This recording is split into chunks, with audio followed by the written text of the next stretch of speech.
Truck On. Jason et Jean-Michel, deux passionnés de truck. Ils ont une opinion sur tout. Ils aiment faire connaître l'envers de l'industrie. L'un, c'est la mécanique. L'autre, c'est le service à la clientèle. Truck On. Truck On. Podcast numéro 98. Mon nom est Jason Quirion. Jean-Michel Pouliot, comment tu vas? Ça va bien, toi aussi, Jason? Écoute, je suis fébrile. Oui, hein? Ouais, moi aussi. Dans moins d'une semaine, jour pour jour, on va avoir les deux pieds dedans. Oui. On parle bien sûr de la première édition des dragues Pro Diesel du côté de Montmagny. Écoute, j'ai hâte, pour vrai, j'ai vraiment hâte. Non, mais moi aussi, j'ai hâte de voir ce que ça va donner, puis de voir les gens. Ah oui, l'ambiance qu'il va y avoir là, ça va être exactement. fun. Puis on vous rappelle qu'on va taper notre podcast là-bas, vendredi après-midi, dans le courant de l'après-midi, là, autour d'1h30, 2h. Prendre le temps de le faire avec notre monde là-bas. Ça va être vraiment plaisant. Sur la terrasse VIP, oui. Venez nous rejoindre, venez nous voir en grand nombre. On va avoir bien du plaisir. Le setup, ça fait 2 fois qu'on y va, là. Oui. Le setup est quand même bien avancé. C'est la place. Ah oui. Oui. Vous allez aimer ça, pour vrai. Vous allez vraiment aimer ça. Je vous rappelle que Truck On est présenté par Pro Diesel, Bellechasse Rive-Sud, la référence en mécanique de véhicules lourds. Ça veut dire des besoins quelconques. Vous m'appelez 581-309-5659. Moi, je m'occupe de vous. Sinon, vous appelez au garage 418-291-234. Le poste 1 pour les pièces, le poste 3 pour le service et le poste 2 pour le tuning et programmation de CM. On est des meilleurs dans le domaine des Truck On. On est le podcast officiel de la FECCLQ. Oui. Donc, 3e drague de camion, déjà la semaine prochaine. Ça va vite. Ah, ça va vite, j'aime ça. Et Jean-Michel, on a un invité en studio. Oui. Et ça fait longtemps que je l'avais dans ma mire. Pour vrai, j'ai dit à un moment donné, on va l'inviter, venir jaser, parce que on a un point commun, nos trois. Oui. Ça, c'est encore plus le fun. Quand on a des points communs, on peut développer sur des sujets inattendus, comme on dit. C'est un jeune retraité du domaine de l'incendie. C'est un gars qui est connu dans la région de la Beauce, même dans le coin de Bellechasse. Je pense qu'il y avait pas mal des contacts. Il est impliqué dans le domaine du transport de camions en plus. Fait que on va pouvoir jaser un peu de tout. Oui, mais c'est le fun. Oui, mais il vient de Sainte-Marguerite en Beauce. C'est un gars que je connais, ça fait très longtemps, avec qui j'ai eu le plaisir de travailler dans le domaine de l'incendie et côtoyer dans d'autres domaines. Il s'agit de Marc Deblois. Salut Marc. Salut messieurs. Salut Jean-Michel. Salut Jason. Comment ça va? Ça va très bien.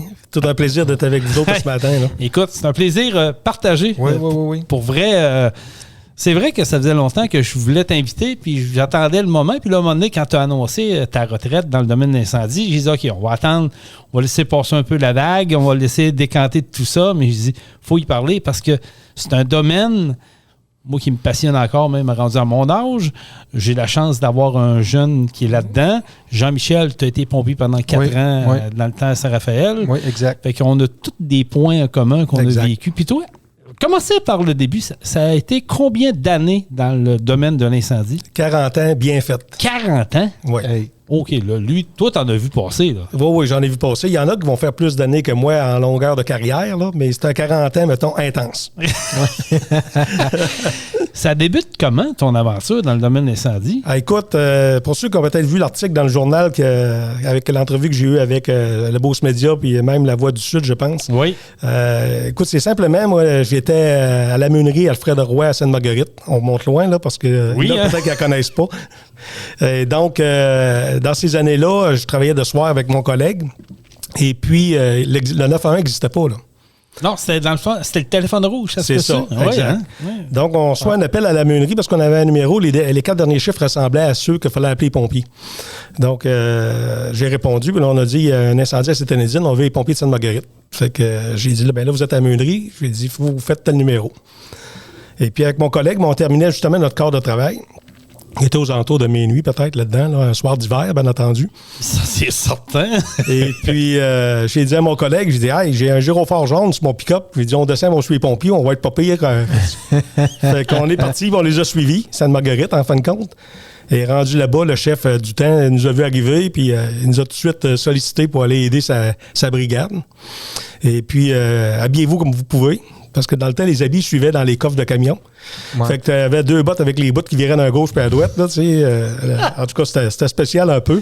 On était fourrette, moi puis lui, mon chum, puis on s'est habillés, puis on a travaillé avec les gars, ils nous ont dit quoi faire, ainsi de suite. Fait que ça a été une belle intervention. Puis au retour en caserne, tout bien gelé, tout le monde. Gelé dans le sens du froid. Fait que, oui, absolument. C'est important de le dire ici. Fait que tout ça pour dire que c'est là que ça a été l'embauche officielle. Et puis c'était en 85, en début janvier. C'est là que la piqûre a commencé pour toi. Oui. Okay. Oui, exactement. Ça, c'était à l'époque où on avait un grand manteau long. Oui, les bottes paire de bottes. Ouais. Puis un casque qui promenait de droite-gauche. Exactement, mal, exactement. C'était rudimentaire, hein? Tellement, oui. Ça a changé, ça a évolué beaucoup. Là. Toi, t'as pas connu ça? Là, non, moi, j'ai pas connu ça. Non. Moi, j'ai connu le bunker qu'on connaît aujourd'hui. Okay. Ouais, c'est ça, exact. Oui, l'habit intégral aujourd'hui est beaucoup mieux et protège plus aussi, l'évolution. Donc, en 85, la piqûre, là, tu t'embarques comme pompier volontaire. Exactement. Parce qu'à l'époque, c'était pompier volontaire. Oui, le terme volontaire et le temps partiel n'existait pas. Non, c'était du temps plein ou du volontaire. C'était la façon de fonctionner dans le temps. Pourquoi le volontaire, c'était simple? C'est que si tu te présentais pas, tu n'avais pas de compte à rendre. C'est pour ça qu'à Sainte-Marguerite, on était tout près de 49 pompiers. 49? Oui. Quand même, c'est beaucoup. Hein. Fait que tu avais la conjointe du directeur et la conjointe du directeur adjoint qui avaient chacun leur liste. Puis quand il rentrait un appel, il appelait chacun les pompiers. Attends, OK. Le 911 n'existait pas. On revient tantôt, oui. S'il y avait un appel de pompiers, eux autres, ils appelaient à ce numéro-là. Oui. Puis elle commençait à défiler la liste. Oui, exactement. Elle appelait chaque pompier. C'est pour ça qu'il fallait être une bonne quantité pour en avoir un minimum de requis. Fait que, parce qu'oubliez pas, on n'avait pas de cellulaire. Là. Non, c'est sûr. Fait que si tu étais en train de tondre ta pelouse, oublie ça. Si tu n'avais pas entendu le téléphone dans la maison, ça arrêtait là. C'est quand ça, tu vois boucan au loin, ça, je pense pas. Oui, sans blague, c'était ça. Ou tu entendais les sirènes. Voyons, il y a eu un call. Fait que c'était ça notre réalité du temps. Là, quand même. Hein, on parle de. On dit 85. Ça me paraît loin, mais en même temps, c'est pas si loin que ça. Il y a eu quand même de l'évolution. Oui. C'est quand même capoté de voir ça. Là, tu rentres pompier. Exact. Tu fais ton temps comme pompier. Oui.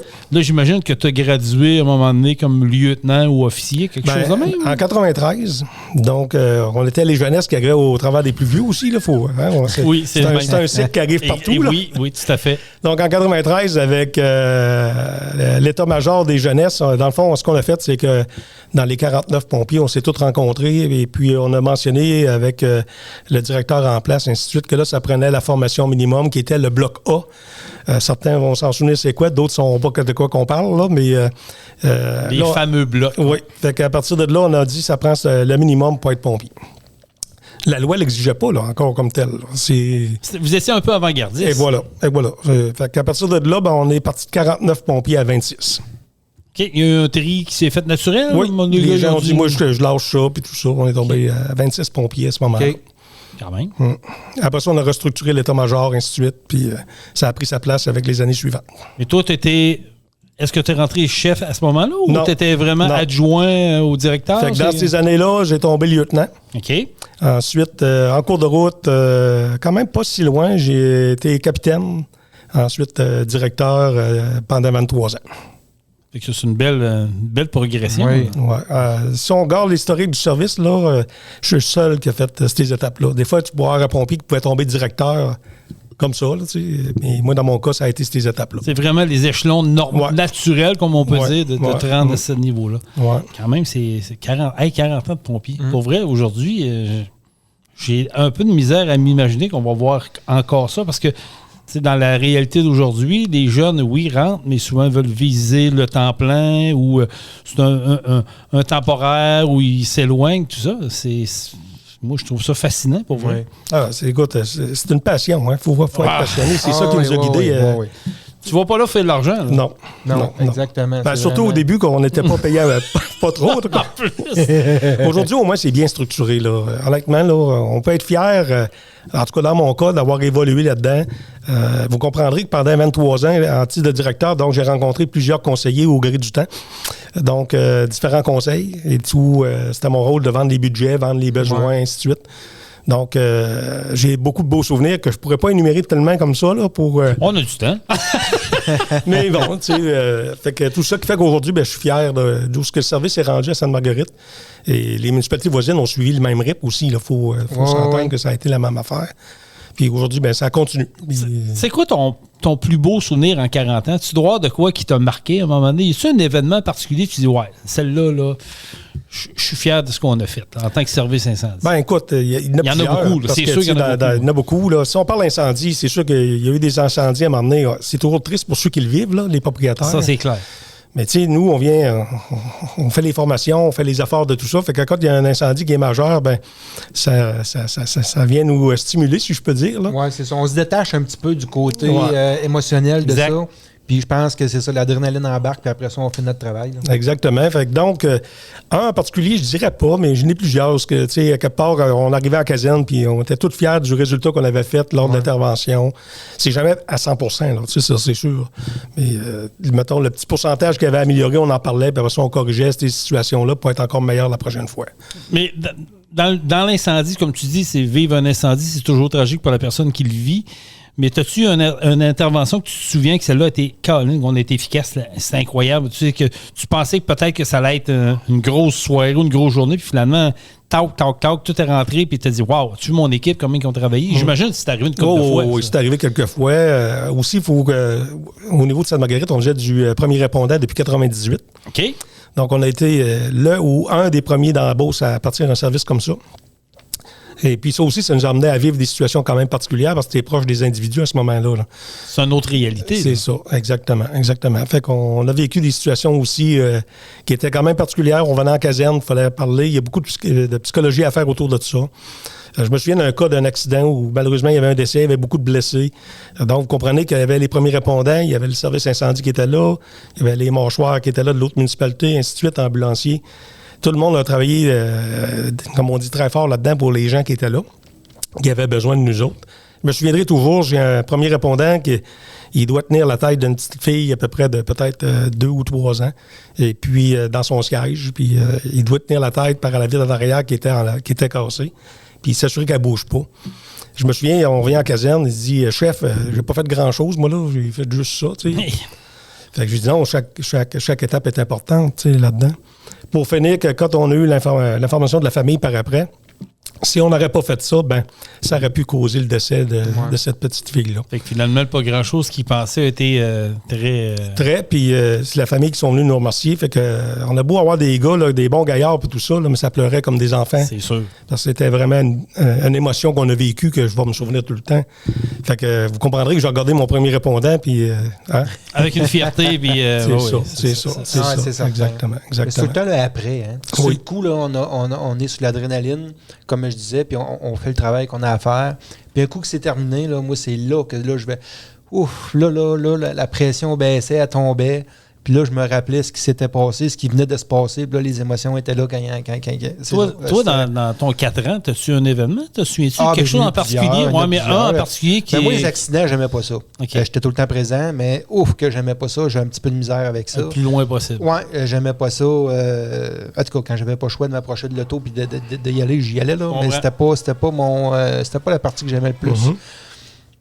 Mais oui, il y a un feu que je me souviens, là, j'arrivais de voyage, puis j'avais tout le temps mon radio allumé chez nous. Puis ça faisait à peu près 1 heure qu'on est arrivé, fait que j'ai parti le barbecue chez nous, puis tout. Là, je commence à entendre, bon, il y a un feu dans une ferme à telle place, une paroisse voisine. Puis il commence à demander de l'entraide. Fait que là, j'ai dit à ma conjointe, je dis, bon, je vais aller me préparer, c'est sûr que je vais être calé. Je sais quoi ça. Puis là, elle me dit, ben non, t'exagères. Je dis, non, il y a des bonnes chances qu'on soit calé. Fait que là, je m'habille, puis ça a pris 5 minutes, on a été calé. Puis je suis parti là-bas, puis ça a duré 12 heures. On était là 12 heures, puis j'avais pas soupé rien. J'avais rien à manger. Mais ça, on dirait qu'on le sent pas. Hein? J'étais fatigué, j'en revenais de voyage, puis tout. Puis non, c'est ça exactement. Ça a été, on mangeait des galettes, du café, des gourdes d'eau. J'ai passé la nuit là-bas. Mais ça a été un beau moment pareil. Là. Ça a été le fun. Ton plus gros incendie, toi, qui a duré en longueur? Je te dirais, je sais pas si vous vous souvenez, aux alentours de 2016, pas aux alentours, en 2016, décembre, si je me trompe pas, à Sainte-Marguerite, presque en plein cœur du village, on avait un gros bâtiment où le monsieur, sa résidence était annexée avec un espace pour ranger des automobiles, autos de collection. Ça me dit quelque chose, oui. Et oui. L'incendie s'est déclaré aux alentours de 15h30. Fait que, oui, Jean-Michel, ça, c'est un incendie que tu commences à 15h puis tu finis à 3h de la nuit quasiment. Oui. Fait que c'était spectaculaire parce que ça dégageait beaucoup de fumée noire, de chaleur, etc. Il y avait des véhicules là-dedans. Oui, il y avait beaucoup de véhicules. Là. C'était pas 2-3, là, c'était une vingtaine peut-être là-dedans. Là. Caroline. Fait que tout ça fait que c'est un incendie que tu t'en souviens. Et puis, il y a le côté humain, là, parce que on s'en cache pas. C'était les propriétaires là-dedans, c'était pas le fun. Puis tu arrives à la fin, puis là, comme directeur, j'ai dû prendre une décision. Tout le monde va peut-être juger des choses des fois, mais ce qui restait de bâtisse, qui était la partie de la résidence, qui était quand même debout, qui était, oui, endommagé, mais qui était quand même physiquement debout, accessible. Après inspection, on entendait les craquements, tout ça. J'ai dû la faire démolir avec la pelle mécanique. OK. Fait que ça fait comme un non-sens, là, si tu regardes ça. Tu dis, les gars, on va tout protéger avec les lances jusqu'à un tel endroit. Le reste est tout brûlé. OK, on comprend, on le voit. L'autre bord, mais pourquoi cette bâtisse-là qui est encore debout font ça? Il y avait des risques. Oui, effectivement. Puis ça reste toujours, comme directeur, ta responsabilité de t'assurer de la sécurité par après. Ouais. Et puis moi, mon inquiétude, Jean-Michel, là-dedans ça aussi, c'est que on le sait, même si je dis aux propriétaires de ne pas y retourner, ils vont y retourner. Ah, c'est sûr. Ils vont aller fouiller, ils vont aller faire une inspection. Les souvenirs, Il reste-tu des affaires, y a-tu des choses à ramasser, y a-tu des... Mais non, on ferait probablement pareil aussi. Fait que, là, tu prends cette décision-là. Fait qu'à partir de là, sûrement que peut-être que je n'ai pas trop entendu parler, mais il y a sûrement des commentaires qui ont circulé à quelque part que j'aurais pas dû, peut-être, je sais pas. Mais somme toute, par contre, là-dedans, ça a été la bonne décision. Et puis à partir de là, écoute, on l'assume. Il faut que tu fasses avec aussi. Là. Puis je me souviens aussi au niveau de Sainte-Marguerite, le comité de la sécurité civile. Donc, il ne faut pas oublier, on avait 3 services incendies qui étaient là. J'avais en environ peut-être une quarantaine de pompiers sous ma charge. Il y avait du monde. Rappelez-vous qu'on parle de 15h30. Fait que, Jean-Michel, tu parlais tantôt de manger. Oui, c'est ça, exact. Fait que j'ai fait venir la directrice générale par l'entremise de Coca et ainsi de suite. J'avais besoin d'elle puis son équipe. Je me souviens, elle est arrivée avec les yeux comme des 2$ aujourd'hui, puis elle dit « Pourquoi tu me demandes ci? » Puis il dit « Faut que tu rouvres la salle municipale, faut que tu t'organises qu'il y ait de la bouffe, faut que tu t'organises qu'il va y avoir les pompiers qui vont aller en rotation, puis tu me fais ça là. » Fait que ça a été une belle expérience. Ouais, c'est ça. Ça, là, pour vrai, là, moi, ça me rappelle des souvenirs parce que souvent, on allait en l'entraide Saint-Isidore, Saint-Bernard. Moi, j'étais à Scott dans ce temps-là. Puis pour vrai, on se disait tout le temps, on voulait aller à l'entraide de Saint-Bernard. Pourquoi? La raison était fort simple. Il y avait une équipe là-bas qui était mandatée quand il y avait des gros incendies majeurs de nuit pour faire la bouffe. Exact. Ouais. Il y avait une équipe, puis ils rouvraient tout le temps un local à quelque part ou un bâtiment, puis comme tu dis, Marc, en rotation, il y allait. Oui. Écoute, on mangeait comme des roues. C'était quasiment... Je te dis, j'en revenais pas. Mais je pense que des histoires comme ça ont créé possiblement des services incendies à se doter d'un système comme ça. Oui, les services plus gros vont se doter d'un système comme ça, mais même si on est comme petit, Sainte-Marguerite, tout est en place. Ouais, c'est ça. Ouais. Donc, on parle des fermières qui donnent du temps. À l'époque, c'était ça. Eux sont venus se déplacer, alors qu'on a eu de l'aide de tous les bénévoles de ce côté-là pour la sécurité civile. Donc, ça a permis aux pompiers... On sait bien, on parle bien tantôt, tu as le calme, mais à un moment donné, il faut aller aux toilettes. Hein? Ah, faut que tu... Oui. Non, mais c'est normal. Là. Fait qu'à partir de là, dans la salle municipale, tout était là prêt pour les accueillir puis faire les rotations, ainsi de suite. Ensuite, je me souviens dans ce feu-là, ça vient avec ta question de tantôt, lequel, mais quand j'y pense, j'avais mis 4 pompiers dans un camion autopont de la municipalité voisine. Il dit, votre rôle, vous restez là, vous attendez que je vous donne des ordres. Fait que je me souviens, j'avais fait exprès et tout, j'avais mis des gars de chaque service. Mixer le monde ensemble. Ouais. Ça, j'aime ça. Puis, bien entendu, j'en avais un de Sainte-Marguerite. J'ai dit, ton rôle, toi, j'ai dit, c'est toi qui vas être le lieutenant, si on peut dire, de cette équipe-là. Parce qu'il n'était pas lieutenant, mais garde, j'avais un gars d'expérience, puis tout ça. Ils ont dit, pourquoi tu fais ça? J'ai dit, regardez, les gars, on est ici pour longtemps. Qui me dit qu'il ne rentrera pas un autre appel? Ça, c'est une autre affaire. Effectivement, l'appel est rentré. Ah ouais. Ah ouais. Genre autour de 17h30 à peu près. Début d'incendie de résidence. Finalement, plus peur que de mal. Là. Il y avait un début, mais vraiment, vraiment début, on s'entend. Là. Fait que tu avais déjà une équipe prête à intervenir. Ouais. Fait que les autres sont partis, les 4, puis sont allés gérer ça. S'il y avait eu besoin d'autres effectifs, on l'aurait demandé. Ils sont allés gérer ça, puis ils ont fait ça. Fait que, encore là, je me souviens des 4 pompiers qui ont fait OK, on vient de comprendre. C'est un peu ça. C'est comme directeur, tu prends des décisions, le monde te regarde, mais à un moment donné, en bout de ligne, ils vont réaliser que, à quelque part, tu avais bien structuré ton intervention. Ben, je trouve ça intéressant ce que tu dis parce que, tu sais, on l'a vécu, on sait c'est quoi, là. Ouais. L'entraide, comme tu dis, tu arrives sur un incendie majeur, tu sais pas combien de temps que tu vas être là. Puis tu sais pas ce qui peut arriver. Il peut arriver un accident entre-temps, un autre incendie, peu importe. Tu as besoin, il faut que tu y penses dans ce temps-là. Puis la job d'un directeur, c'est un peu, c'est pas rien qu'un peu, c'est pas mal ça.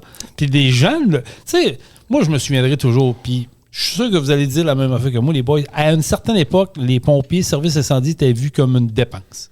Moi, je me le suis fait dire souvent quand j'étais pompier. On sait bien, vous autres, les pompiers, on n'aurait pas de besoin. Jusqu'au jour où un conseiller municipal a eu besoin de nos services. Puis il est venu nous voir et il nous a dit good job, les boys. Ben voilà. Exact. Et la job d'un directeur, c'est de penser à tout ce qui englobe sécurité de ses pompiers, genre d'intervention. Puis, OK, je colle-tu de l'entraide? Je n'en colle-tu pas? C'est d'évaluer la situation. C'est ça. Puis d'y aller avec la meilleure logique possible. Là. Mais c'est... Beaucoup de pression, mais beaucoup de paperasse après. Hein? Oui, beaucoup. Ouais, c'est ça. Beaucoup, effectivement. Fait que le directeur, lui, dans le fond, excusez, lorsque ça va mal, c'est de sa faute. Puis quand ça va bien, c'est la faute des pompiers. C'est un peu ça. C'est une job ingrate, mais que je pense que t'aimes, en tout cas, que tu as aimé, tu l'as fait de façon passionnée. Puis ça fait longtemps qu'on se connaît, Marc. Comme je te dis, j'ai eu la chance de travailler à tes côtés sur quelques incendies, quelques interventions. Puis dans un autre domaine, on a travaillé quand même de comment. Puis je sais quel genre de gars que tu étais dans le domaine. Est-ce que tu réalises aujourd'hui que tu avais quand même une renommée dans la région de la Beauce? Je veux dire, quand on parlait de Marc Leblois, le monde disait Marc, Sainte-Marguerite, on sait c'est qui, structuré, un bon gars, un gars terre à terre, calme. Je pense que ça, c'est quelque chose qui te décrit bien, ça. Je pense que oui, mais le réaliser, je le réalise peut-être là aujourd'hui. Ah oui? Plus, on roule chaque jour. Je pense qu'à quelque part, comment je dirais ça? Donc, quand j'ai annoncé ma retraite, j'ai eu tellement des beaux mots de tout le monde, puis de gens que j'ai côtoyés au loin aussi. Là, oui. Pas nécessairement les voisins comme tels. Puis là, tu t'aperçois, OK, j'ai dû laisser quelque chose à quelque part. Mais moi, c'était pas ça mon but. C'était d'échanger avec les gens, ainsi de suite. Je connais bien Bellechasse, je connais la Beauce, bien entendu. Je connais bien du monde de partout au Québec. Puis ça, c'est revenu. Puis là, je me suis dit, wow, à quelque part, c'est là que je réalise, Jason. Là, que tu réalises, c'est ça, que tu as laissé quand même une empreinte. Parce que, moi, je te cherchais à Démolition Sainte-Marguerite. Là. J'ai fait le tour du carré 4-5 fois. J'ai pas vu de Marc Leblois. Fait qu'à un moment donné, j'ai trouvé de demander au gars, il est où, Marc? Il est parti à Montréal. Il dit, il était mieux d'aller à Montréal. Ah, OK, d'accord, j'ai pas plus assassiné. Mais j'ai quand même reçu des commentaires et de jet à ton endroit. Les gars, tu sais, je parlais de ça. Puis, écoute, on a eu du fun avec Marc. Tu sais, c'est le fun. Puis, tu voyais que c'était pas exagéré, c'était pas poussé de même. On l'a dit, regarde, non, tu voyais que les gars avaient eu une adoration envers toi, puis ils appréciaient. Puis, tu sais, lui qui va te remplacer présentement, c'est Nicolas Bernard. Nicolas, justement, je jasais avec. Il m'a dit, écoute, j'ai des gros chaussures à remplacer, moi, là. Ouais, je dis, écoute, t'as appris du bon. Il dit, ça va bien aller pour toi, casse-toi pas la tête. Ah ben, t'as raison. Puis il faut qu'ils aient confiance en eux. C'est quand j'ai annoncé ça, la retraite, le 12 janvier aux pompiers directement, je vais vous dire qu'il y a eu de l'émotion. Une surprise, bien entendu. Bien sûr. Mais moi, ma décision a été réfléchie en fin d'année, mettons, novembre 2024, mettons, on va dire ça comme ça. Fait que tout était pensé de mon côté, comment ça allait se passer.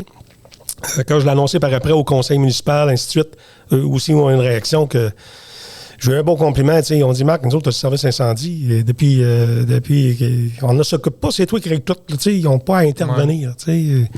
Certaines municipalités, des fois, c'est moins le fun, puis c'est la réalité du jour. Il y avait une confiance en toi. Oui. Ils savaient qu'avec toi, ils pouvaient dormir sur deux oreilles. Ils savaient qu'il n'y avait rien de laissé au hasard, pas de dépenses inutiles, mais un service droit. Exactement.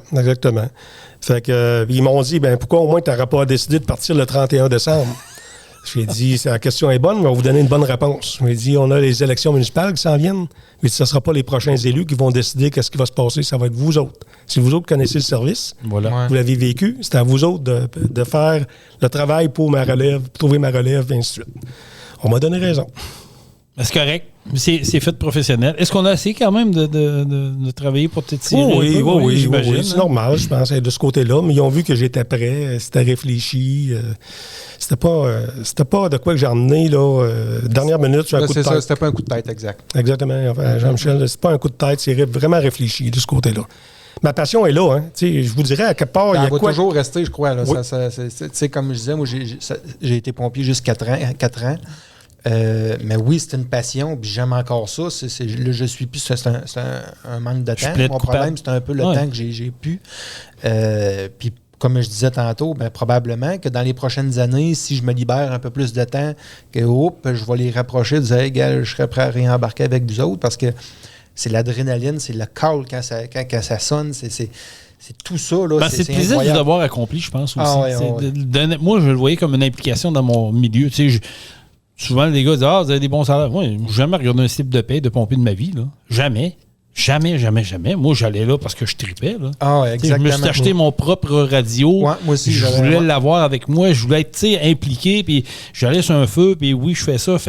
J'avais l'adrénaline. J'étais comme toi. Là, j'étais chez nous. Là, puis j'entendais une sirène. Je venais fourrer. Je disais, je pense qu'on va avoir un câble. Elle a dit, calme-toi. Non. Puis le radio encodé. Puis j'étais parti. Là. Parce qu'on avait des Padgets. Hein, à l'époque, c'était Padgets. Puis moi, j'aimais ça rentrer à l'intérieur des maisons. Puis moi, rentrer à l'intérieur d'une maison avec un Padget, ça ne m'intéressait pas. Non, ça prend un radio. Puis tu sais, veux pas, il y avait quand même un nombre limité de radios dans les camions. Fait que c'était tout le temps les plus vieux qui ramassaient. Moi, je me ramassais tout le temps pas de radio. Puis je voulais rentrer dans la maison.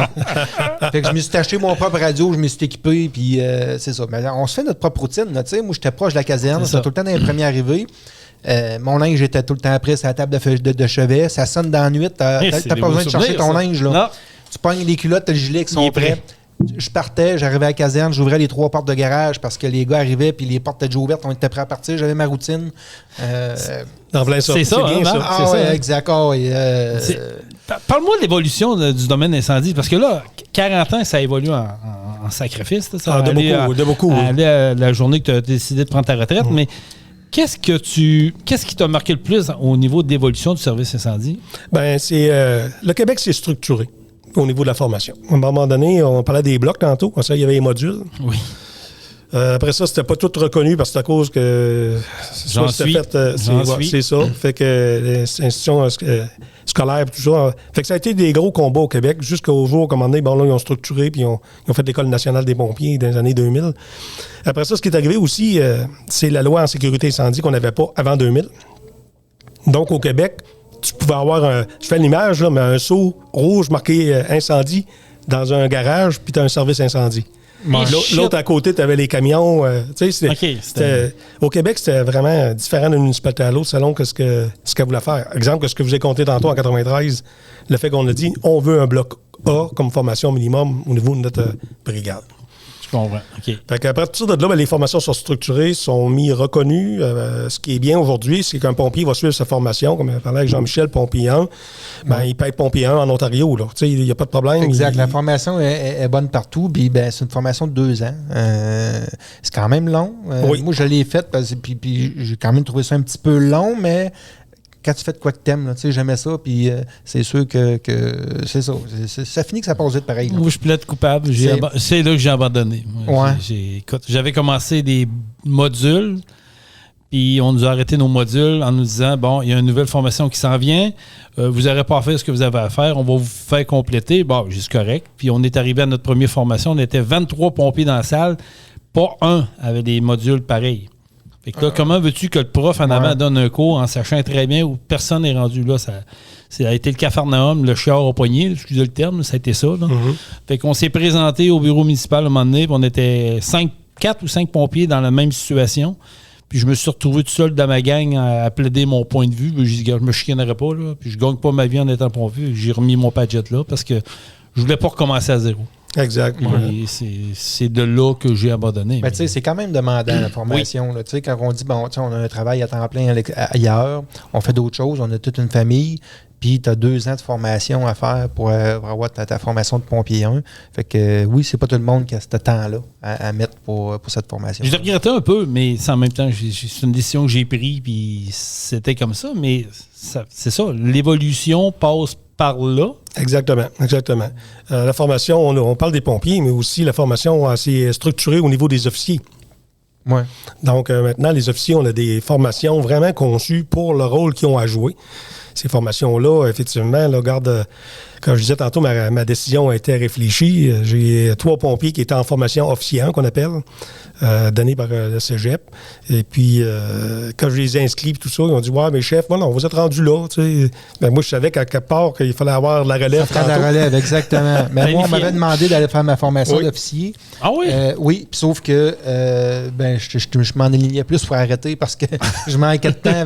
J'aimerais ça pour vrai, puis tout, mais là, c'est plus le contraire que je vais faire. J'ai pas le choix de ralentir. Fait que si on résume, Jason, là-dedans, la formation aujourd'hui répond. C'est jamais parfait, là, on s'entend. Là, c'est clair. Mais c'est un gros impact que j'ai connu. Ensuite, les équipements, bien entendu. Ça aussi, ça a évolué énormément. Parce que si on se souvient qu'il y a une certaine époque. Un camion jaune, un camion blanc, un camion rouge. Puis c'était une citerne que des fois tu achetais on the side, puis tu peinturais au rouleau, tu mettais des strobes là-dessus. Ben, à l'époque, c'était pas des strobes, c'était un gyrophare. Un gyrophare, exactement. C'était ça. Je veux dire, tu t'en as au feu avec ça. Moi, j'ai connu, nous autres, à Scott, un bon vieux GMC à bâton, où il n'y avait pas de séparateur d'eau. Fait que tu sentais avec quand tu virais d'un croche en tabarouette. On est rendu ailleurs. Là. Complètement ailleurs. Ça aussi, c'est encadré maintenant. Tu peux pas faire n'importe quoi maintenant dans l'incendie avec les véhicules. Donc, ça aussi, c'est une bonne nouvelle en soi. Oui, effectivement, les gens vont dire que les prix coûtent cher. Mais bon, regarde, c'est comme d'autres choses aussi. Là. Les autos ont augmenté de prix aussi. Là, c'est un peu tout suit. Là. Mais on a beaucoup amélioré ce côté-là, puis les véhicules performants. Là. La technologie d'un camion de pompier, là, c'est rendu incroyable. Là. C'est poussé. Ça l'a c'est parce que les assurances exigent aussi à un moment donné que tu es un village, mais il faut que tu donnes un service. Fait que, les premières minutes comptent toujours, on le sait. Exactement. Fait que si tu es bien équipé, ben, tu risques au moins d'accélérer le processus d'éteindre un début d'incendie. Puis on le voit, là, on est tous sur les réseaux sociaux, on voit qu'il y a des débuts d'intervention. Puis Frédéric Morin-Saint-Georges, moi, c'est un bel exemple que j'ai. Fred, je connais depuis très longtemps. Eux autres, vous allez me dire, oui, ils ont du temps plein maintenant. Oui, mais même avant qu'il y ait du temps plein, je trouvais toujours qu'il y avait une intervention rapide de leur service. Puis souvent, ils vont circonscrire les flammes dans un coin. Ils ont des équipements pour ça, Star, aujourd'hui. Ouais. Ça n'aurait pas été possible peut-être il y a 10-15 ans. Hein? Exactement. Puis un point qu'il ne faut pas oublier, Jean-Michel, tu parlais de Padgett, mais 911 tantôt qui est arrivé au cours du temps, qui fait qu'on a amélioré nos délais, en fin de compte, pour s'immobiliser, pour se rendre en caserne. Donc, quand tu reçois l'appel rapidement puis que tu as un délai de 4-5 minutes que tes pompiers sont rentrés en caserne, ça fait une différence. Là. Après ça, tu as le délai pour te rendre sur l'intervention. Oui, c'est normal. Mais c'est aussi, on a amélioré ça. Tandis que si on aurait eu les statistiques du temps, là, ça aurait été différent. Là. Oui, c'est clair que ça joue là-dedans. Exact. Fait que là, aujourd'hui, c'était une belle évolution. Ben oui, le Padgett, quand ça a sorti, là, c'est beaucoup. Puis là, maintenant, on est rendu, on s'en cache pas, c'est rendu sur nos cellulaires avec des applications spécialisées pour ça, qui sont très efficaces. Et puis, tu as même le trajet routier, si jamais tu n'es pas sûr que tu vas aller, mettons, à l'entrée de telle rue à tel endroit, je suis pas sûr si c'est là, ben, tu l'as sur ton cellulaire, si tu veux, ou ta tablette. Fait que tout ça a amélioré la communication au niveau des véhicules. Moi, dans mon temps, le Padgett avait un petit haut-parleur dessus. Oui. Moi, je le laissais à la maison, je le laissais à ma conjointe, fait qu'elle entendait un peu ce qui se passait, mais je partais avec mon radio. Mais j'avais tout le temps les deux, là, fait que les deux sur la table de chevet. Mais c'est vrai que les communications, pour avoir été dans le domaine, ont évolué, ça aussi, beaucoup. Ah, beaucoup. Tu dis que le 911, que la centrale Coca, nous autres, on est chansons là dans notre région, Saint-Georges-de-Beauce. Ça a évolué parce qu'on parle du Padgett à l'époque, du Minitor, qui avait un petit écran qui s'était marqué ici, appel incendie, ou entraide. Tu le lisais. Puis là, il y avait pas, c'était pas du vocal. Il fallait que tu le lises. Là. Ça, je me souviens, je l'ai vécu. Puis après ça, on a embarqué avec les vocales, les premiers vocales qui sont arrivés. Ça, c'était pas pire. Au moins, tu pouvais répéter. Si tu en allais à la caserne, tu le répétais. Puis là, aujourd'hui, je pense, il me semble trop me tromper que maintenant, on oblige les services incendies à avoir quasiment un radio par pompier. Normalement, là, nous autres, Sainte-Marguerite, c'est fait déjà. Et même oui. Les radios ont été à renouveler à un moment donné, parce que ça fait très longtemps que moi, je l'avais mis en place. Ça, je me souviens. Jason, tu t'en souviens, c'est des radios, en fin de compte, aussi avec le mode pager. Ouais. Donc, le radio sert de pager vocaux. Puis quand le pompier arrive, il reçoit un appel, c'est pas eux autres qui répondaient, là, c'est le directeur ou son remplaçant. Et puis, par la suite, par contre, ça permettait aux pompiers de se mettre en fréquence radio. Et puis d'entendre tout de suite des communications. Exemple, si je communiquais avec la centrale, puis comment que je plaçais mes affaires tout de suite au départ. Fait que ça permettait d'écouter ça. Et puis, l'autre aspect aussi, Jean-Michel t'emmenait le fait que tu voulais rentrer à l'intérieur de la résidence, pas de radio, mais maintenant, moi, depuis tout ça, mes pompiers ont chacun leur radio. Fait donc, quand ils arrivent en caserne, et le micro est à le bunker, ils collectent le micro après le radio. Ouais. Après ça, ils sont prêts à aller... Ils sont prêts, c'est ça. Fait qu'on a avancé beaucoup là-dessus, de ce côté-là. Il y a eu beaucoup d'évolution. Oui. Fait que c'est un gros plus. Ah, c'est ça. Même tu sais, des appareils respiratoires. Bon, ça aussi, c'est une technologie qui a évolué énormément. Là. Avant, c'était, je répète le mot rudimentaire, c'était un peu ça. Mais aujourd'hui, même que tu peux avoir, même le facial, tu peux avoir ton système de communication qui est connecté sur ton facial et tout. Fait que ça a été quelque chose. Moi, j'ai tout le temps aimé ça. J'étais tout le temps le premier endossé, moi, dans le camion. Peu importe le câble. Je partais, j'étais endossé. C'est parfait, ça. Il y avait le malheur d'avoir un accident, t'arrives, il y a de la boucane, il y a toujours prêt. Toujours prêt. C'est toujours moins long. Je me disais, c'est moins long l'enlever après si on n'a pas besoin. Exact. Que l'urgence que quand t'arrives, puis que là, t'es obligé de mettre d'endosser, de t'installer. Si c'est urgent, là, tu perds du temps précieux. Là. Mais c'est l'adrénaline qui nous tient de même. Je pense qu'on est trois autour de la table, on est capable de le dire. Là, quand que le Padgett sonnait, c'est niaiseux à dire, mais on était quasiment yes! On y va! On partait. Là. Là, quand tu pars, tu es en route, là, moi, je m'endossais, puis je me préparais, puis c'est l'adrénaline. Puis là, j'avais le malheur de voir de la boucane ou voir une lueur de feu le soir ou la nuit. Là, par exemple, là, je dis, là, ça en est un. Un solide. Là, c'est un vrai cas. C'est le réflexe. Nous autres aussi, on allait en entrée à Saint-Bernard, on virait le croche, on voyait à l'autre bout une lueur en plein milieu de la nuit, le jaune orange. OK, yes. Là, on est parti pour la nuit, les gars. Parfait, êtes-vous prêts? On est craqués. Petite anecdote, là. Moi, j'ai été pompier pratiquement 10 ans à Scott, comme je disais, sous les ordres de Ghislain Jacques, directeur de service incendie. Puis à un moment donné, un dimanche, je revenais d'une course de motocross, d'animation de course de motocross, puis j'étais effoiré dans le Lazy Boy. Mon Padgett sonne. Je me réveille, je pars avec le Padgett, il doit être 5h15. Je m'en vais à la caserne, je suis le premier arrivé. Fait que je rouvre les portes, puis je vois Ghislain arriver. Ghislain, il me regarde, il dit, qu'est-ce que tu fais là? Ben, je prépare les trucs. Ouais, mais qu'est-ce que tu fais à Bobette? J'avais tellement parti vite chez nous, j'avais oublié de mettre mes culottes. Moi, je suis rien qu'en gilet et en bobette. Ça vous donne une idée de comment on peut être des fois timbrés. C'est-tu déjà arrivé, toi, Marc, que t'es parti un peu trop vite? Non. Ça peut arriver des fois que le Padgett a sonné dans les mauvais moments, si je peux dire. Mais pour ça... Ah oui, c'est arrivé, ça? Ben, en 40 ans, j'imagine que oui, c'est déjà arrivé. On appelle ça un coït interrompu, ça, hein? Mais oui, c'est des beaux... Moi, pour vrai, ça a été des... Je pense... Comme tu as dit, Jean-Michel, c'est des beaux moments, puis on n'oublie pas ça. Non. Moi, j'ai la chance d'avoir mon fils, Kevin, qui a eu 30 ans dernièrement, qui est là-dedans, puis il était tout le temps après moi. Dans les dernières années, père, il revient-en, il manque des ponts. Il dit, Kevin, j'ai 50 ans. Je ne me retournerai pas sur un banc d'école. Puis tu sais, Marc, on a déjà eu la discussion ensemble. Tu sais, je veux pas... S'il y aurait une job en retrait, que je suis pas obligé d'être dans zone rouge, OK, je serais prêt à faire mon bout de chemin. Je pense que j'aurais encore pour vrai, je pense que j'aurais encore pas un besoin, mais je serais encore utile dans un certain rôle, mais c'est pas possible. Malheureusement, c'est pas possible. Mais c'est une fierté de voir mon fils au moins qui suit des traces de ça. Je le vis à distance. Ah oui, écoute, c'est super ça. Ben, il faut. 40 ans, Marc, tu te fais des amis dans le domaine de l'incendie, tu te fais des connaissances, tu te mets... Tu crées des liens avec des directeurs. Tu en as vu passer, des directeurs autour de toi aussi. Exactement. On parle de Sainte-Marie. Bon, tu as eu Claude Morin avec qui tu as travaillé. Tu as eu Joël, qu'on salue. C'est sûr qu'il va écouter le podcast parce qu'il en a fait un dernièrement, d'ailleurs. Oui, exact. Joël, Sainte-Énédine, Paul-Henri Carrier. Paul-Henri, il a été quand même là Longtemps. Je veux pas te dire le nombre d'années, puis je veux pas me tromper, là, mais c'est longtemps. Il y a une belle carrière. Il a une belle carrière. Frampton aussi, que je pense que tu as côtoyé. Gaston, il était là quand même. Oui, lui aussi. Un bon bout aussi. Est-ce que vous alliez en entraide par en haut, dans le coin de Bellechasse de temps en temps? Parce que vous étiez limitrophes, vous autres. Bellechasse, nous autres, il y a au niveau Sainte-Claire. On est limitrophes par rapport avec Sainte-Marguerite et tout ça. Il y a une section Saint-Malachie, ça serait possible aussi. Y allez-vous...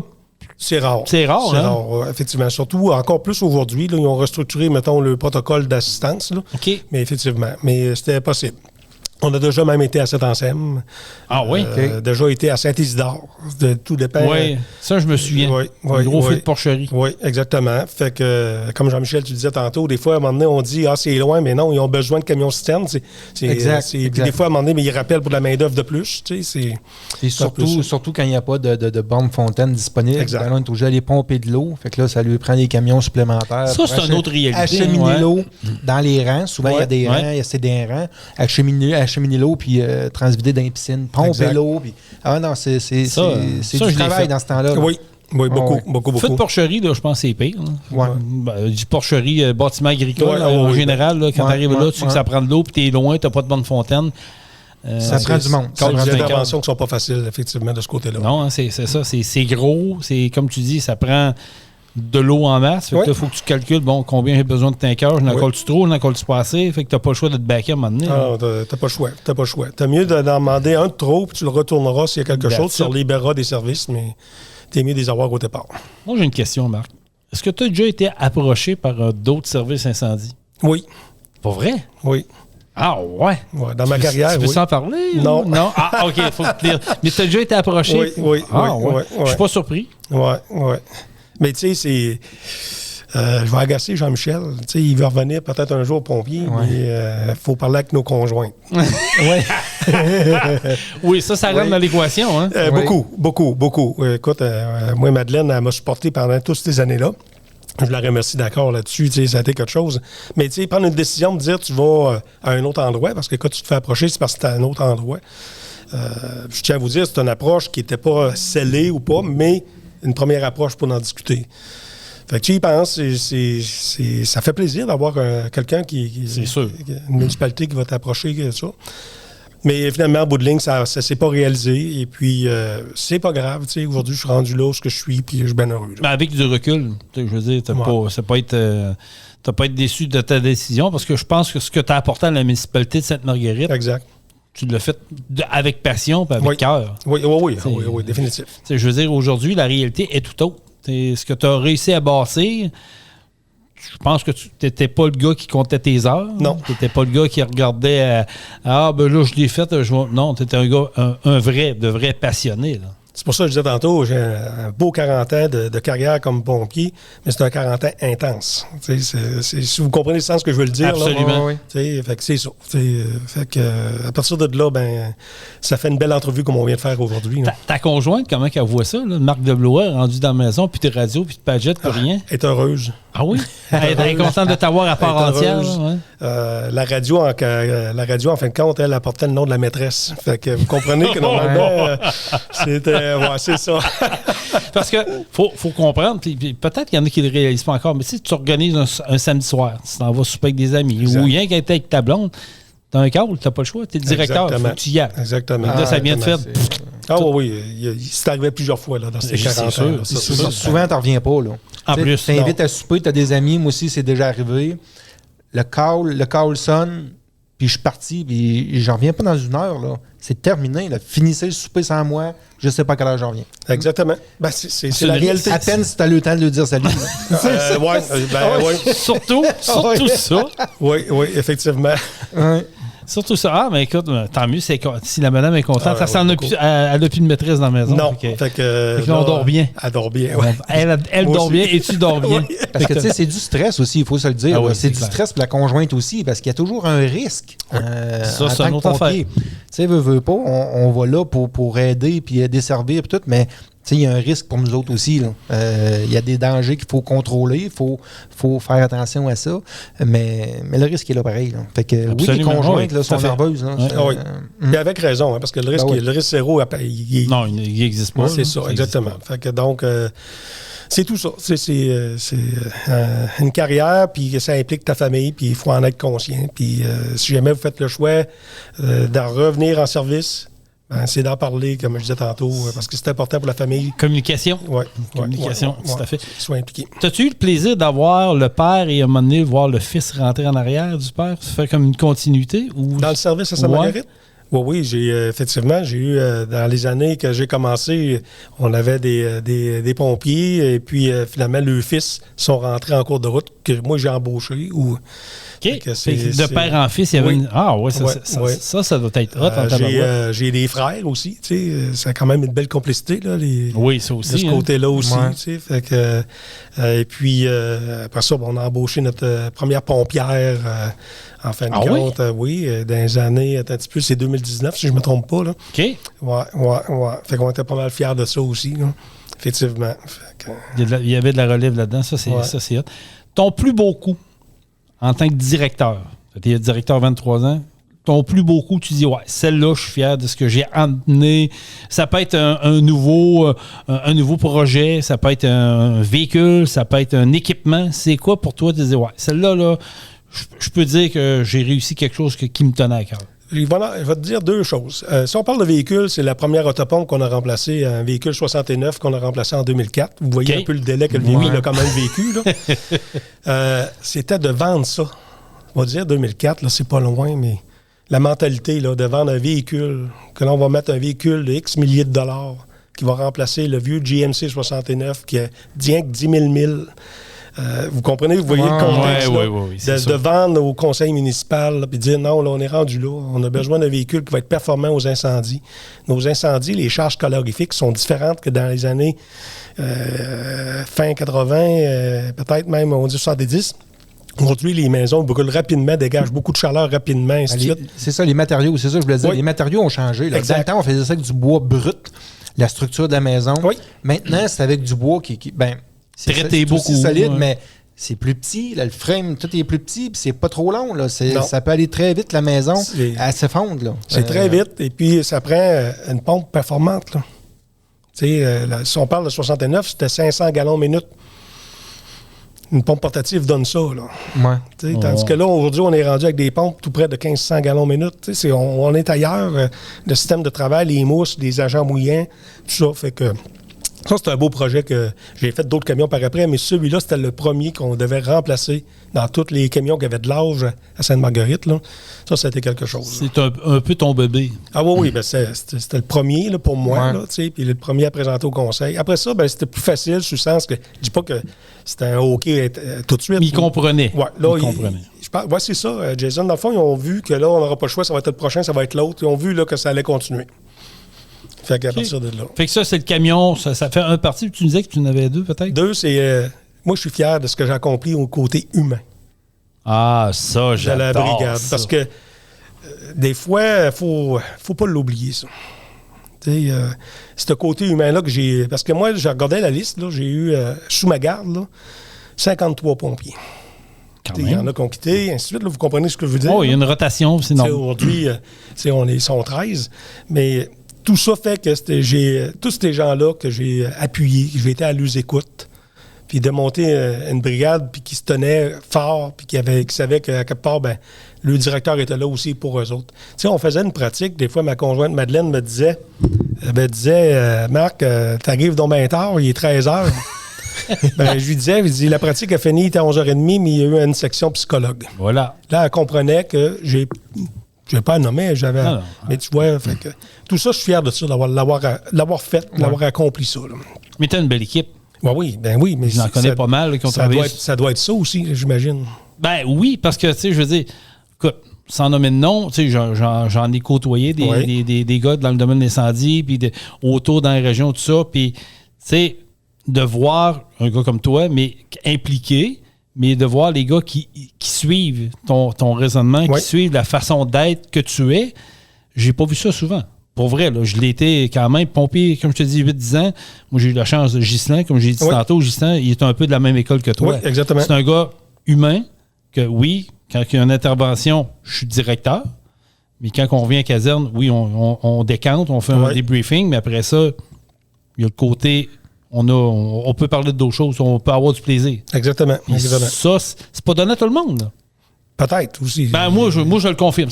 Je suis capable de le dire, j'en ai vu à masse. Oui. J'en ai vu quand même du monde qui prenait le rôle très au sérieux, mais il y avait de la misère justement à faire du recrutement parce qu'il y avait comme un esprit trop serré. Okay. Moi, j'ai toujours cru, comme je te dis, j'ai toujours vu Marc Deblois, un gars qui draine du monde avec lui. Oui, exactement. Puis ça, c'est une denrée rare aujourd'hui, mais je pense que c'est ça qu'il faut retenir, mais il faut continuer là-dedans. Ah oui, il faut aller dans ce sens-là. Le côté humain, c'est notre force, là. Fait qu'il faut, dans ton entreprise, c'est la même chose. C'est partout, le côté humain, là. C'est notre carburant, sans jeu de mots. Tout à fait. Marc, je m'en voudrais on a encore du temps, mais je ne veux pas non plus abuser de toi là-dedans. Tu es dans le domaine du camion. Oui. Ça fait longtemps aussi que tu travailles là-dedans. Tu travailles pour Philgo. Oui. Tu fais quoi chez Philgo? Coordonnateur mécanique. Dans le fond, j'ai 3 garages à superviser. OK. Ensuite, tous nos garages externes dans la Beauce, partout au Québec, parce que Philgo, maintenant, c'est tout au Québec. C'est partout. Et puis, ça doit faire, de mon côté, moi, je suis dans la division où c'est que les ventes, donc c'est les camions porteurs. Les camions 12 roues, 10 roues, 6 roues avec un réservoir sur le châssis. Et puis, s'assurer de tout coordonner les réparations de ces camions-là. Dans mon équipe, je ne suis pas tout seul non plus. Là. Dans mon équipe, j'ai un collègue qui, lui, il va s'assurer avec les places d'affaires pour lui dire quand dans ce mois-là, mettons le mois de juin, vous avez tel camion qui doit aller à la SAC, un pour un entretien 3 mois, changement d'huile, etc. Puis moi, je vais aller plus du côté mécanique s'il y a quoi de plus majeur qui se passe. Là. OK.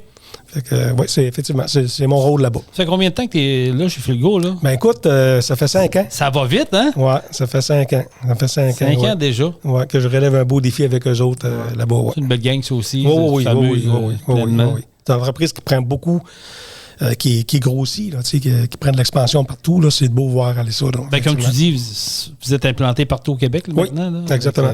Ça fait du stock à voir en tabarouette. Oui. Alors, je peux parler avec du monde de la TUC comme, mettons, à Bécomo ou comme, mettons, à Saint-Jérôme, Sherbrooke. C'est ça mon quotidien. Hein. Fait que dans la même journée, tu peux parler avec un gars qui fait moins 20, puis dans l'après-midi, tu vas parler avec un gars qui fait 20. Et voilà.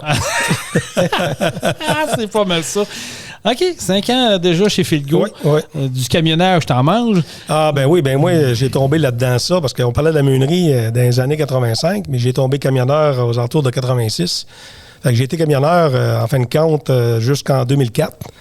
Après ça, en 2004, je suis tombé directeur, ainsi de suite dans une entreprise. Puis aujourd'hui, un coordonnateur mécanique là, chez Philgo. Ça te connaît, là, tu joues là-dedans. Oui. Comment tu vois ce qui se passe maintenant dans l'industrie du camionnage? Parce que, tu sais, on ne se comptera pas de menterie, là. Il y a des nouvelles à tous les jours, pratiquement, avec les réseaux sociaux, tout ça, l'accident de Vallée-Jonction, malheureusement, puis on est impliqué un peu, nous autres, là-dedans, on va essayer de faire brasser des choses.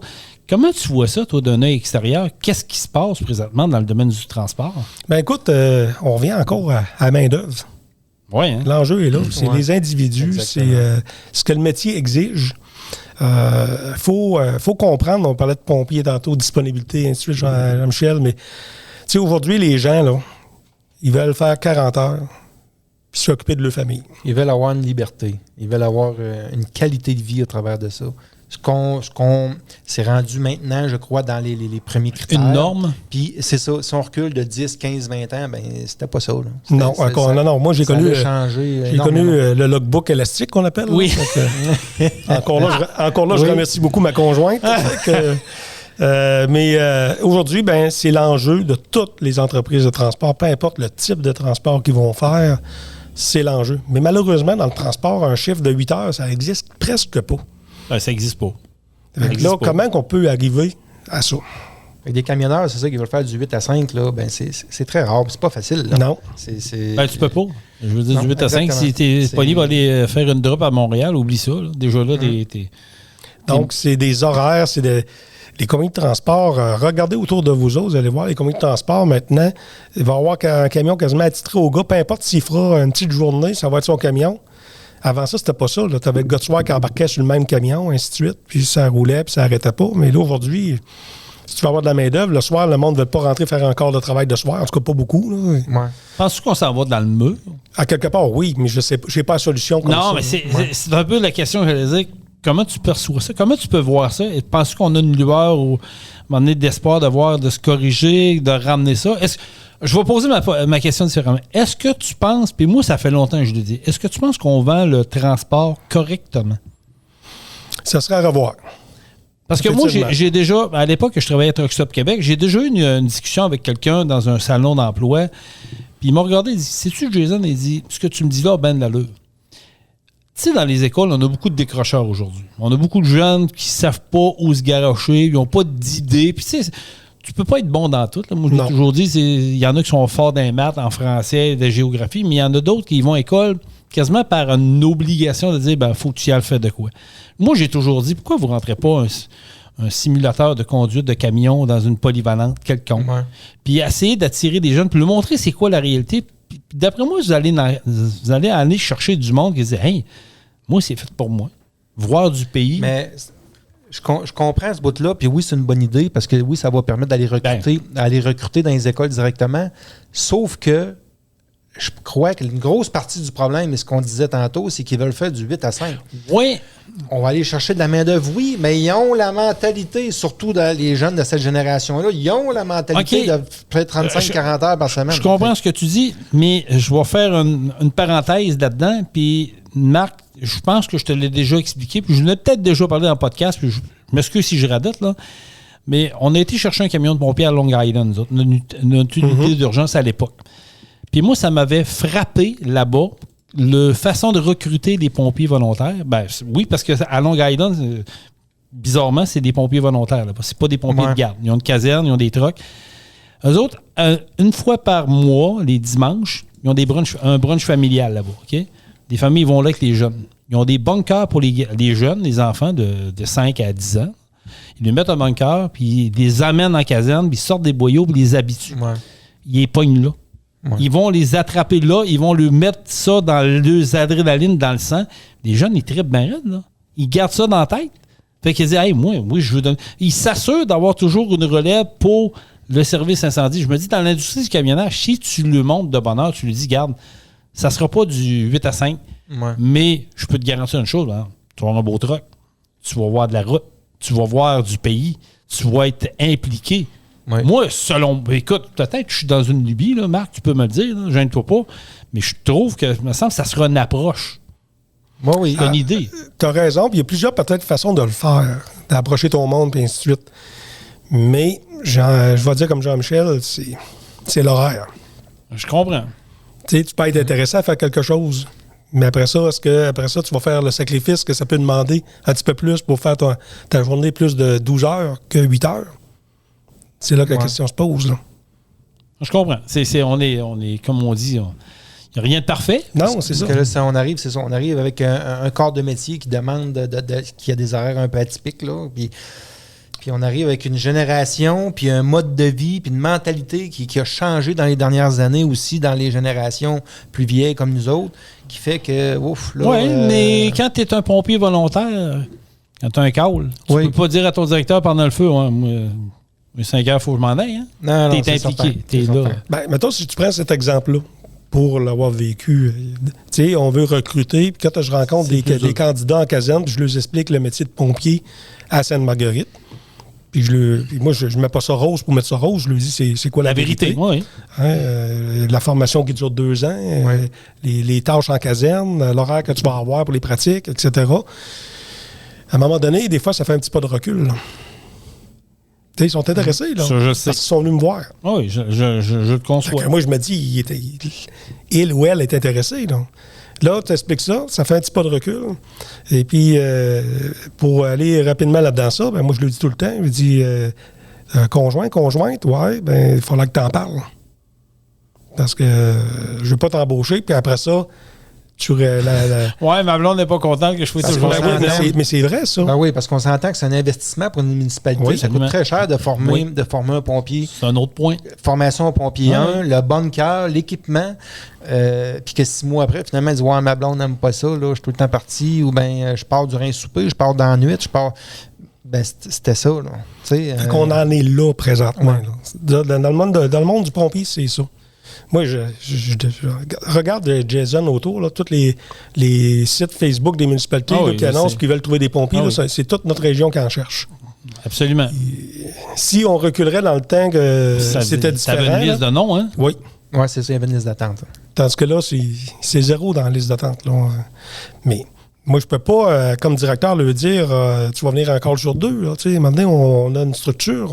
Si on a un call à 5 heures, ben viens pas parce que tu peux pas. On a une structure. On valide les présences aux interventions. Puis les pompiers qui choisissent le feu, ça, on en a tout vu. Exactement. On en a tout vu.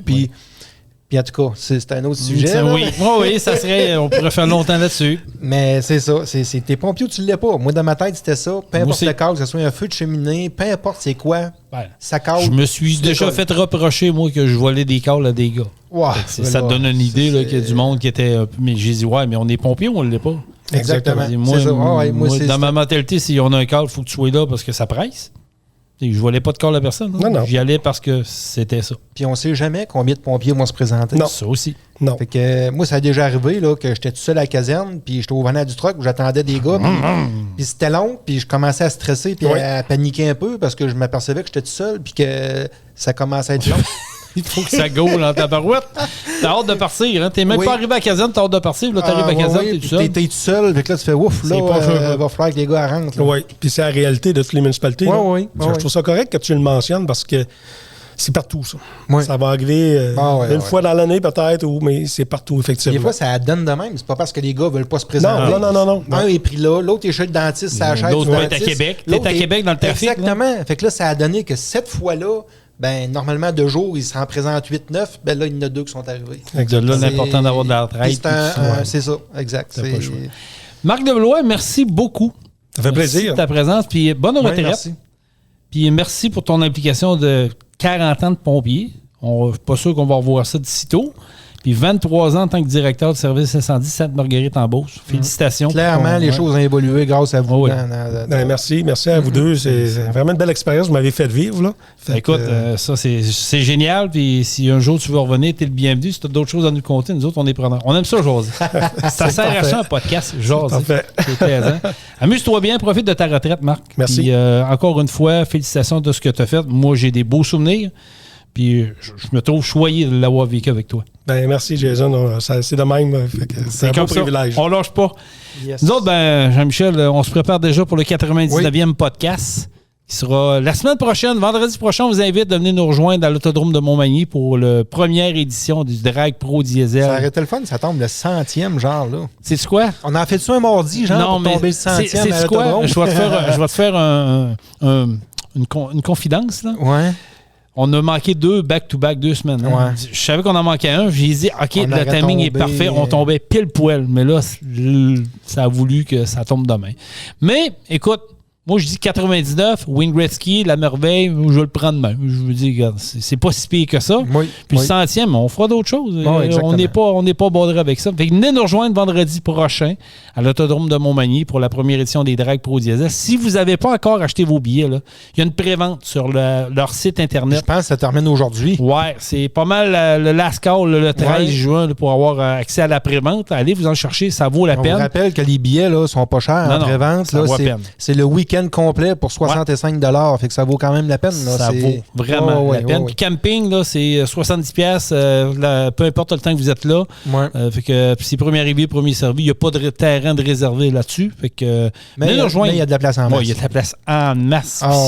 Il manque de place, ça vous quoi? On va défricher à côté. Oui, mais il y a de la place pour 350, 400 roulottes à peu près. Fait comme il dit, il y a un plan B puis un plan C. Kenny, fait qu'il n'y a pas tout. Fait que venez nous rejoindre. Première édition des Drag Pro Diesel. On a vraiment hâte de vivre cette expérience avec vous autres. Je pense qu'on va triper. Il y en a 11 beaux en plus. En plus. Et n'oubliez pas que le podcast est présenté sur Truck Stop Québec, la radio des camionneurs. On vous salue où que vous soyez, d'où que vous nous écoutez. Puis Jean-Michel, on est écouté de l'Europe beaucoup. De plus en plus. Ouais, il y a des Européens qui nous écrivent, qui nous disent hey, on vous a pogné sur le site à Truck Stop Québec, on aime ça ce que vous faites. Ben merci, continuez de nous écrire. Puis faites comme Marc, si ça vous tente de venir faire un petit brand Josette avec nous autres, on est bien ouvert tant que vous payez le cognac. Hein, c'est ça qu'on dit, hein? Ah, c'est ça, ça. le cognac ou le rhum. Plus sur le rhum, mais le cognac, ça peut faire aussi. Les deux frères. Exactement. Soyez prudents sur les routes. Merci d'être là, puis partagez le podcast au grand nombre. Puis si on termine ça, comment donc, Jean-Michel? Ben, bon week-end tout le monde. Il annonce beau en fin de semaine. Ouais. Encore une fois, je pense que le week-end dernier aussi, ça avait de l'allure. Chanceux. Fait que profitez-en, soyez prudents. Et Truck on! Truck On. Vous avez aimé le podcast? Partagez-le. Et abonnez-vous à notre page Facebook. Truck On. On vous en prépare un autre. Truck on, la gang!